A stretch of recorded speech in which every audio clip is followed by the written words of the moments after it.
उन दोनों की बात थी। मेरे महाराज भगवान श्री राम अवगढ़ के बाद के दूसरे नंबर के सर्वश्रेष्ठ गुरु भूतेश्वरानंद सरस्वती अवगढ़ के साथ 30-35 साल पुरानी घटना है। हम उज्जैन जा रहे थे, तो उस समय कोई नेता था जो अपने आप कभी भी जिंदगी में जिसको मुख्यमंत्री बनने का सौभाग्य नहीं मिलना था, वो महाराज के पीछे लग गया, हमारे पीछे लग गया। बोले महाराज हमारे महाकाल में पूजन करा दो, उज्जैन के शमशान में हमारी पूजन कर दो। महाराज उसको भगा दिए कि नहीं ये सब नहीं करते। बोले नहीं, आपके गुरु भगवान श्री राम अवगढ़ ने तो कई लोगों को प्रधानमंत्री मुख्यमंत्री बनाया, आप भी तो मुझे बना लो, मैं जिंदगी भर आपकी सेवा करूंगा। पैरों पर लौट गया। महाराज के साथ हम उस शमशान गए जहाँ से उज्जैन महाकाल की विभूति आती। वहाँ महाराज ने रात को अनुष्ठान किया। सुबह ब्रह्म मुहूर्त में जो वहाँ जलाता है उसे भस्मी लेके हम लोग उज्जैन महाकाल पूजन के अंदर आए।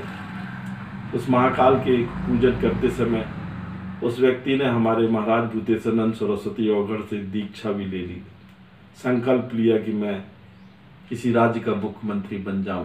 महाराज ने उसको संकल्प कराया, पूजन पाठ की और बोला कि तू बन जाएगा 10 साल के लिए, और लोगों की सेवा करना चाहिए तेरे को, घमंड नहीं होना चाहिए पैसे का, ऐसा कोई काम नहीं करना चाहिए तेरे को जिससे तेरे को संसार को कोई घाटा हो, नुकसान हो। संसार में सेवा करना चाहिए, नर्मदा परिक्रमा करना चाहिए। वो व्यक्ति खुश हो गया। भगवान श्री राम अवगढ़ के शिष्य भूतेश्वरानंद सरस्वती अवगढ़ में आया था, उनके साथ उन्होंने संकल्प लिया, पूजन हुआ, वो मुख्यमंत्री बने।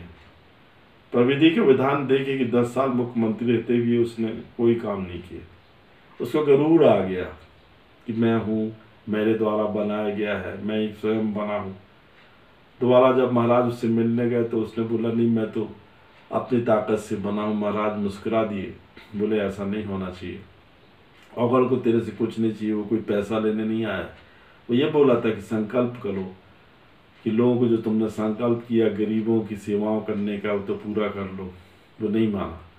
मैंने देखा है राजनीतिक लोगों को मिलने आते हैं, जब तक काम होता मिलने आते हैं, काम निकलने के बाद अवगढ़ नागा योगियों को लात मार देते हैं, अलग हो जाते हैं। अरे इनको आपको बनाने का श्रेय है, उनको आपसे कुछ चाहिए नहीं है।